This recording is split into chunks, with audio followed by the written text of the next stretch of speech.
Hello friends, तो आज हम बहुत इंपॉर्टेंट टॉपिक पढ़ने जा रहे हैं, वुंड हीलिंग का। इससे पहले हम वुंड का इंट्रोडक्शन पढ़ चुके हैं।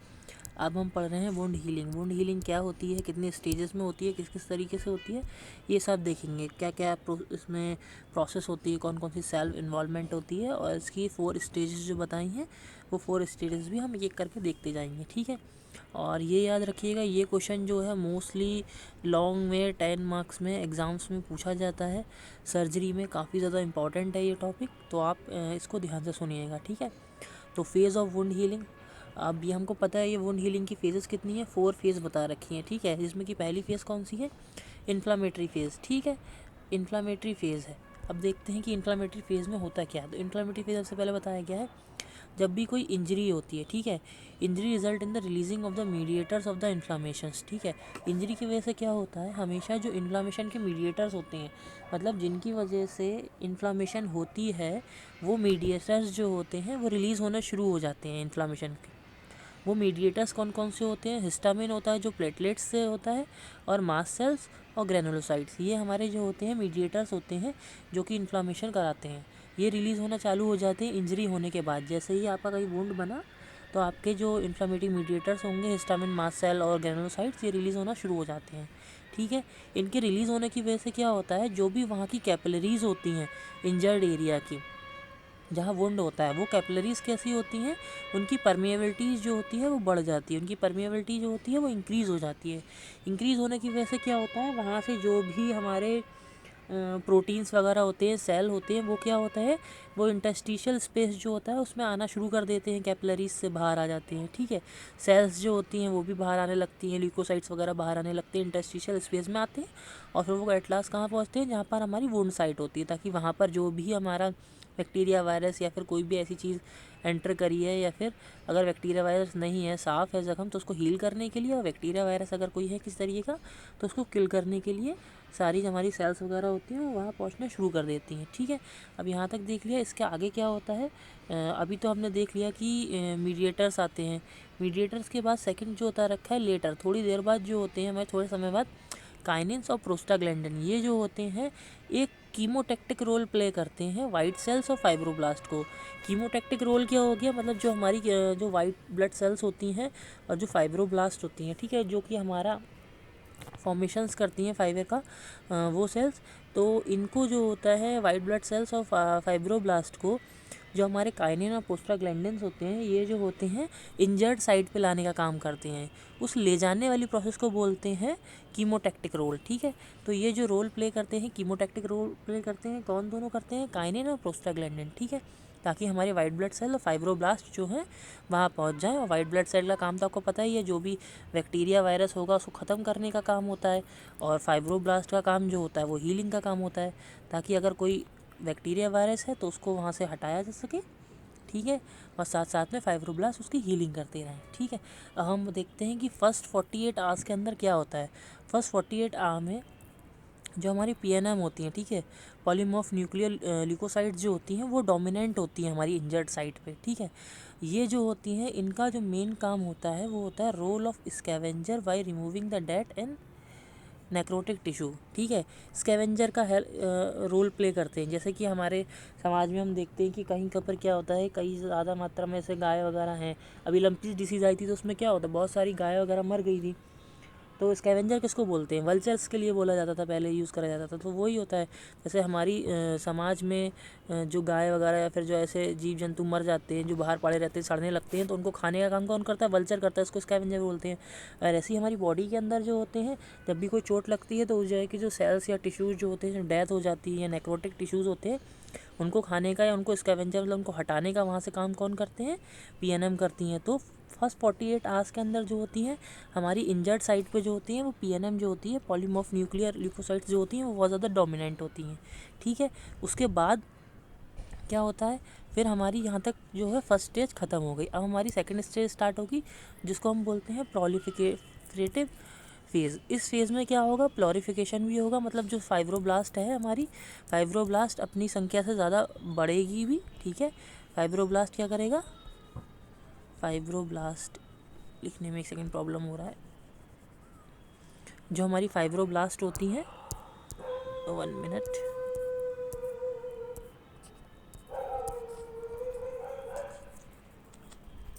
जो हमारी फाइब्रोब्लास्ट सेल्स होती हैं वो क्या करती हैं, वो हीलिंग का काम भी करती हैं, साथ साथ में हमारा जो भी वहाँ पर डेड सेल या नेक्रोटिक सेल्स होता है उनको हटाने का काम जो होती है वो हमारी पीएनएम और मोनोसाइट्स भी क्या है, एक तरीके की हमारी डब्ल्यूबीसीज है, तो ये करती हैं।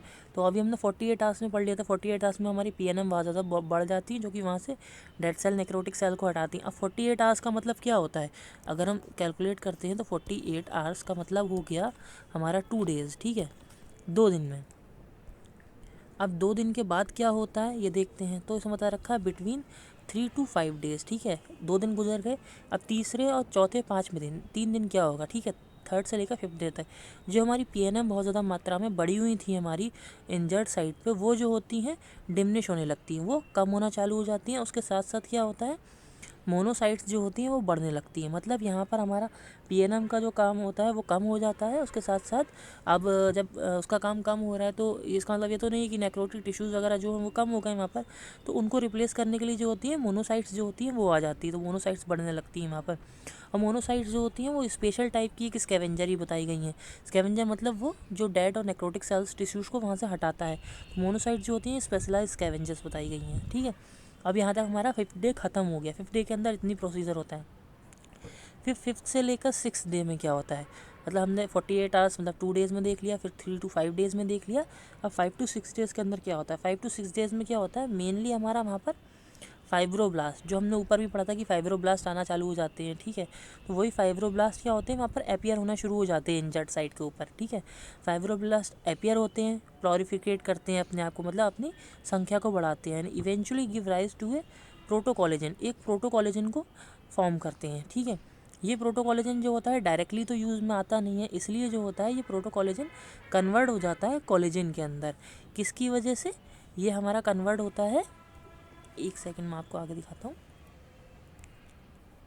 ये देखिए, जो हमारा प्रोटोकॉलेजन होता है वो कॉलेजन में कन्वर्ट हो जाता है एंजाइम की वजह से। वो एंजाइम क्या है, प्रोटोकॉलेजन हाइड्रोक्सिलेज, ठीक है। ये एंजाइम जो होता है हमारे प्रोटोकॉलेजन को कॉलेजन में कन्वर्ट कर देता है। प्रोटोकॉलेजन किसके द्वारा सीक्रेट हो रहा था, हमारा फाइब्रोब्लास्ट के जरिए, ठीक है। फाइब्रोब्लास्ट वो सेल्स होती हैं जो कि हमारा क्या करती हैं, जो हमारी मतलब जो भी सपोर्टिंग सेल्स हैं हीलिंग में वर्क करती हैं, ठीक है, जो फाइबर्स फॉर्म करते हैं, ठीक है, वो होती हैं हमारी फाइब्रोब्लास्ट, ठीक।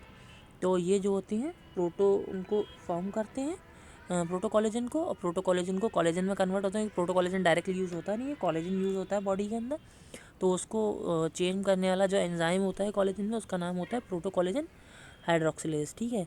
अब यहाँ पर हमने एक एंजाइम पढ़ लिया कि ये एंजाइम जो होता है कन्वर्ट करने में हेल्प करता है, लेकिन उसके साथ साथ कुछ और भी चीज़ें होती हैं जो कि कॉलेजन में उसको चेंज करने में मदद करती हैं। वो कौन सी होती है, ऑक्सीजन, फेरस आयन और एस्कॉर्बिक एसिड, ये भी जो होती है नेसेसरी होती हैं इस स्टेप को पूरा होने के लिए। अगर ये 3 चीज़ें वहाँ पर नहीं होंगी तो हमारा कॉलेजन में कन्वर्जन हो ही नहीं पाएगा, ठीक है, प्रोटोकॉलेजन का, तो ये भी इंपॉर्टेंट होता है, ठीक है। नेक्स्ट स्टेप क्या दे रखा है, फाइब्रोप्लेशिया। फाइब्रोप्लेशिया का मतलब हो गया कि जो हमारा वो थे क्या बोलते हैं, the development of the fibrous cells as in the wound healing और बाई स्टिमुलस फैक्टर्स, मतलब किसी तरीके से भी जो हमारी फाइब्रोब्लास्ट आए थे उनसे फाइब्रस टिश्यूज़ का डेवलपमेंट होना, ठीक है। प्लेजिया मतलब किसी चीज़ का डेवलपमेंट होता था, किसी का जो फाइबर्स हैं उनका डेवलपमेंट होना, ठीक है। क्योंकि फाइब्रोब्लास्ट आए हैं, वो कॉलेजन तो फॉर्म हो ही रहा है, तो या फाइब्रोप्लेशिया भी होगा, क्योंकि हमारा साथ साथ में जो फाइबर्स हैं वो भी फॉर्म होंगे, फाइबर्स फॉर्म होंगे तभी तो वुंड हीलिंग होगी। तो फाइब्रोप्लेजिया शुरू हो जाता है अलॉन्ग विद कैपिलरी बडिंग, ठीक है। कैसे, जो फाइबर्स फॉर्म होते हैं उनके अंदर जो होता है कैपिलरी बडिंग, मतलब कैपिलरीज का भी नेटवर्क अपने आप बनता चला जाता है। जैसे कि हमें पता होता है कि अगर कहीं पर चोट लगी है तो क्या होता है, उस जगह की जो हमारी कैपिलरीज वगैरह होती हैं वो भी टूटती हैं, क्योंकि फाइबर्स तो ख़राब हो ही रहे हैं, डैमेज हो ही रहे हैं वहाँ के उतने हिस्से के। उसके साथ साथ में उन फाइबर्स में जो हमारी कैपिलरीज होती हैं वो भी डैमेज हो जाती हैं। तो जब फाइब्रोप्लेजिया होता है, जब फाइबर्स फॉर्मेशन होना शुरू होते हैं दोबारा से, तो उन फाइबर्स फॉर्मेशन के साथ साथ ही उन फाइबर्स के अंदर जो कैपिलरीज होती हैं वो भी फॉर्म होना शुरू हो जाती हैं पहले की तरह, नॉर्मल स्ट्रक्चर की तरह, ठीक है। और ये कैसा फॉर्म देते हैं, ग्रैनुलेशन टिश्यूज़, ऐसा लगता है कि ग्रैनुलेशन होना चालू हो गया, ग्रैनुलेशन टिश्यूज़ की तरह एक फॉर्म देते हैं, ठीक है।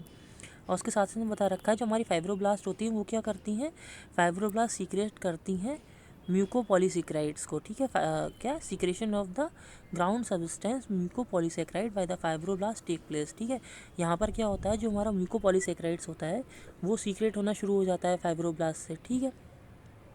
इसको हम क्या बोलते हैं, प्रोटोग्लाइकेन भी बोलते हैं। और ये जो होता है बहुत ज़्यादा कोलेजन फाइबर्स को बाइंड करने में हेल्प करता है ताकि हमारी हीलिंग जो है और जल्दी हो, ये इसमें काम आता है। तो हमको पता है कि फाइब्रोब्लास्ट आ रहे थे, हमने देख लिया फाइब्रोब्लास्ट आ रहे थे।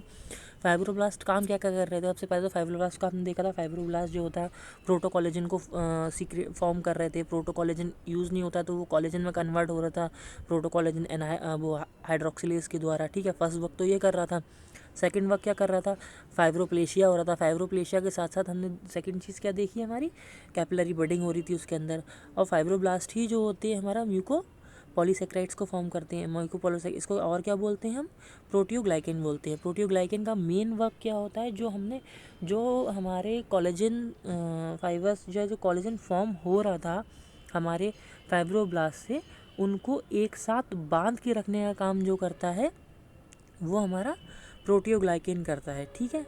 और ये भी सीक्रेट किससे होता है, फाइब्रोब्लास्ट से ही होता है। मतलब फाइब्रोब्लास्ट ही फाइबर्स को बना रहा है। फाइब्रोब्लास्ट हमारा कोलेजन जो हमारे कोलेजन है उसको फॉर्म कर रहा है। उस कोलेजन को बांधने वाला जो सब्सटेंस है प्रोटियोग्लाइकेन, उसको भी हमारा जो है फाइब्रोब्लास्ट ही फॉर्म कर रहा है, ठीक है। अब आगे देखते हैं नेक्स्ट क्या है, एपिथेलाइजेशन, ठीक है।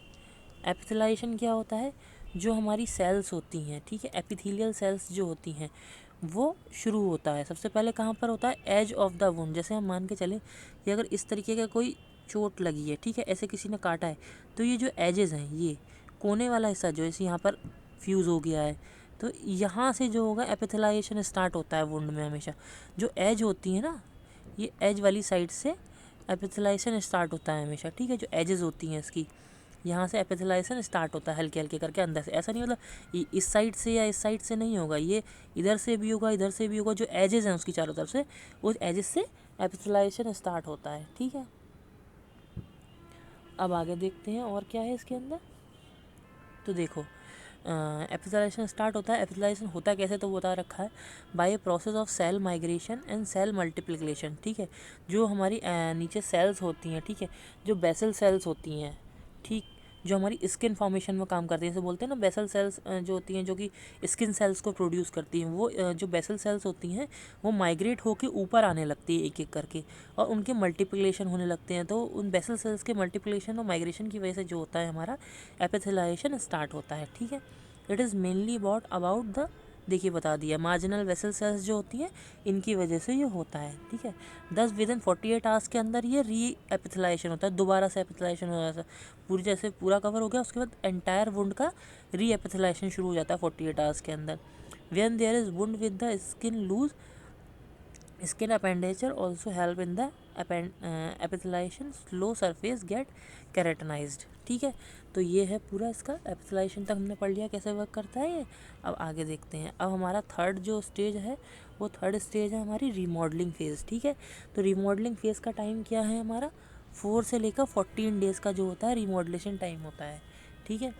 रीमॉडलिंग में होता है क्या, रीमॉडलिंग में जो होता है हमारा, it is brought about by the specialised fibroblast, जो हमारी स्पेशलाइज्ड फाइब्रोब्लास्ट है। और स्पेशलाइज्ड फाइब्रोब्लास्ट का नाम क्या है यहाँ पर हमारा, मायोफाइब्रोब्लास्ट, ठीक है। ये जो हमारी मायोफाइब्रोब्लास्ट है, स्पेशलाइज्ड फाइब्रोब्लास्ट है, इसके अंदर जो होता है कॉन्ट्रेक्टाइल एलिमेंट होता है एक तरीके का, इसलिए हम इसको जो होते हैं क्या बोलते हैं, स्पेशलाइज्ड फाइब्रोब्लास्ट या मायो फाइब्रोब्लास्ट। कॉन्ट्रेक्टाइल एलिमेंट मतलब कॉन्ट्रेक्टाइल एलिमेंट इसके अंदर कौन सा होता है, alpha smooth muscle actin positive cells जो होती हैं, ठीक है। ऐसे एक्टिन और मायोसिन जो हमारा मसल में पाया जाता है, उसी में से इसमें एक्टिन पॉजिटिव सेल्स जो होता है हमारा वो होता है, ठीक है। तो ये इसका जो होता है कॉन्ट्रेक्टाइल एलिमेंट होता है, जिसकी वजह से हमने इसको एक स्पेशलाइज्ड फाइब्रोब्लास्ट बोला। क्योंकि अगर इसमें कॉन्ट्रेक्टाइल नेचर नहीं होगा तो क्या होगा, ये सही से जो एरिया है उसको कवर नहीं कर पाएगा। क्योंकि इंसान तो ऐसे कोई अगर जॉइंट पे या किसी जगह किसी पर्टिकुलर जॉइंट पे अगर वुंड हुआ है तो वो जॉइंट तो चलता रहेगा। अब चलने की वजह से क्या होगा, एक तो चलने से उसकी प्रोसेस तो स्लो हो ही जाती है हीलिंग की, लेकिन अगर कॉन्ट्रेक्टाइल एलिमेंट नहीं होगा, ठीक है, तो वो हील ही नहीं कर पाएगा। क्योंकि वो बनेगा फिर टूट जाएगा, बनेगा फिर टूट जाएगा, इस तरीके से होता रहेगा जो फाइब्रोब्लास्ट का फाइबर का फॉर्मेशन हो रहा है वो, ठीक है। It is a nature way of reducing the size of the defect. ठीक है, ये कॉन्ट्रेक्टाइल एलिमेंट की वजह से ही जो होता है, जो डिफेक्ट हुआ होता है उसका साइज़ कम हो पाता है। ठीक है, क्योंकि कॉन्ट्रैक्शन और उसमें रिलैक्सेशन होता रहता है, इस वजह से क्या होता है, ये जो साइज़ डिफेक्ट होता है वो कम हो जाता है। Thereby helping the wound heal, इसकी वजह से क्या होता है, ये कॉन्ट्रेक्टाइल एलिमेंट की वजह से ही ये वुंड को हील करने में हेल्प करता है। Wound contraction readily occur when there is loose skin edge in the back and gluteal region. तो इन्होंने बता दिया है कि वुंड कॉन्ट्रैक्शन रेडली अकर, जो हमारा वुंड कॉन्ट्रैक्शन होता है वो बहुत आसानी से हो जाता है। कहाँ पर, जो हमारे ग्लूटियस रीजन या बैक रीजन्स हैं वहाँ पर हमारा वुंड का कॉन्ट्रैक्शन बहुत इजीली हो जाता है। वुंड जो होता है बहुत जल्दी हील कर जाता है। वो इसलिए कर जाता है क्योंकि वहाँ की मसल्स जो होती है वो लूज़ होती है। लूज़ होने की वजह से क्या होगा, अगर आप जैसे अगर बैक में चोट है और आप फॉरवर्ड बेंड कर रहे हैं, तो फॉरवर्ड बेंड करने से भी क्या होगा, वहाँ पर स्ट्रेचिंग नहीं होगी ज़्यादा इतनी, क्योंकि वहाँ की मसल्स इतनी लूज़ है, वो वहाँ पर कवर कर लेगी ईजिली उसको। ठीक, तो ये यहाँ पर फ़ायदा होता है कि जहाँ पर भी लूज स्किन्स होती हैं वहाँ पर जो वुंड हीलिंग होती है वो जल्दी हो जाती है। ठीक है, तो बैक में, ग्लूटियल रीजन में और मेलियोरल रीजन में जो होता है सरफेस में जल्दी हो जाता है। उसके साथ साथ रिमॉडलिंग फेज को रोकने के लिए या फिर उसको हैम्पर करने के लिए अगर कॉर्टिकोस्टेरॉइड या इरेडिएशन में कोई जा रहा है या फिर कीमोथेरेपी ऐसा कुछ अगर चल रहा है, तो ये जो होता है वुंड कॉन्ट्रैक्शन को डिले कर देता है, वुंड कॉन्ट्रैक्शन की प्रोसेस को। ठीक है, काफ़ी धीमा कर देता है। ठीक, तो अब नेक्स्ट देखते हैं अगला क्या है यहाँ पर। हाँ, ये कनेक्टिव टिश्यू फॉर्मेशन। ठीक है, वेरी इंपॉर्टेंट पार्ट है ये कनेक्टिव टिश्यू फॉर्मेशन। तो कनेक्टिव टिश्यू फॉर्मेशन में क्या हो रहा है, formation of the granular tissues. जो ग्रैनुलर टिश्यूज़ है उनका फॉर्मेशन होता है the most important and fundamental step of wound healing. ये कनेक्टिव टिश्यू फॉर्मेशन जो है वो मोस्ट इम्पॉर्टेंट और मोस्ट फंडामेंटल इम्पॉर्टेंट स्टेप है वुंड हीलिंग का। अगर ये नहीं होगा तो वुंड हीलिंग नहीं होगी। ठीक, उसके बाद लास्ट जो हमारी स्टेज बची है उसे बोलते हैं फेज ऑफ स्कार फॉर्मेशन। ठीक है, तो स्कार फॉर्मेशन में क्या क्या होता है, following changes take place during the scar formation. जब स्कार फॉर्मेशन हो रहा होता है वहाँ पर स्कार बन रहा होता है, ठीक है, खुरंट बन रहा होता है, तो उस टाइम क्या क्या होता है, fibroplasia and laying of the collagen increase. ठीक है, जो फाइब्रोप्लेशिया मतलब फॉर्मेशन ऑफ द फाइबर्स जो होंगे बहुत तेज़ी से हो जाते हैं, और जो हमारे कोलेजन फाइबर्स बन रहे थे वो भी काफ़ी जल्दी लेडाइन होना शुरू हो जाते हैं, वहाँ पर बिछना शुरू हो जाते हैं। ठीक है, वेस्कुलरिटी बिकम लेस, वहाँ की वेस्कुलरिटी जो होती है वो कम हो जाती है, डीवेस्कुलराइजेशन हो जाता है। एपिथेलियाइजेशन कंटिन्यू रहता है, जो कि हमें पीछे पड़ा था, एपिथेलियाइजेशन होता है। ठीक है, बेसल सेल्स वाला। और in growth of lymphatic and nerve fibres take place, वहाँ पर लिम्फेटिक्स और नर्व फाइबर्स की ग्रोथ होना शुरू हो जाती है। कैपिलरीज का तुमने पहले पढ़ लिया था, कैपिलर बिडिंग शुरू होती है। अब यहाँ लास्ट स्टेज में क्या होता है, हमारा लिम्फेटिक्स और नर्व फाइबर्स जो होते हैं उनकी ग्रोथ होना शुरू हो जाती है। Remodelling of collagen take place with cicatrisation and resulting in the scar. ठीक है, रीमॉडलिंग ऑफ कोलेजन, जब कोलेजन की रीमॉडलिंग हो जाती है कंप्लीट, उसके बाद क्या होता है, हमारा सिकट्रेशन या फिर स्कार का फॉर्मेशन हो जाता है। ठीक है, तो यहाँ तक ये हमारा जो था इसका वुंड हीलिंग की फेजेस थी। ये आपको जितना शॉर्ट में और जितना इजीली हो सकता था मैंने आपको समझाने की कोशिश करी है, और जितना ज़्यादा आप देख सकते हैं उतना ज़्यादा वीडियो को देखिए, समझने की कोशिश करिए। सिर्फ वीडियो से नहीं, बुक से भी पढ़िए इसके साथ साथ में, ताकि आपकी नॉलेज इम्प्रूवमेंट हो।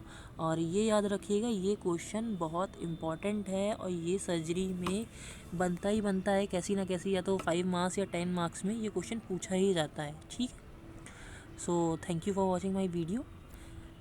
Like, share and subscribe my channel.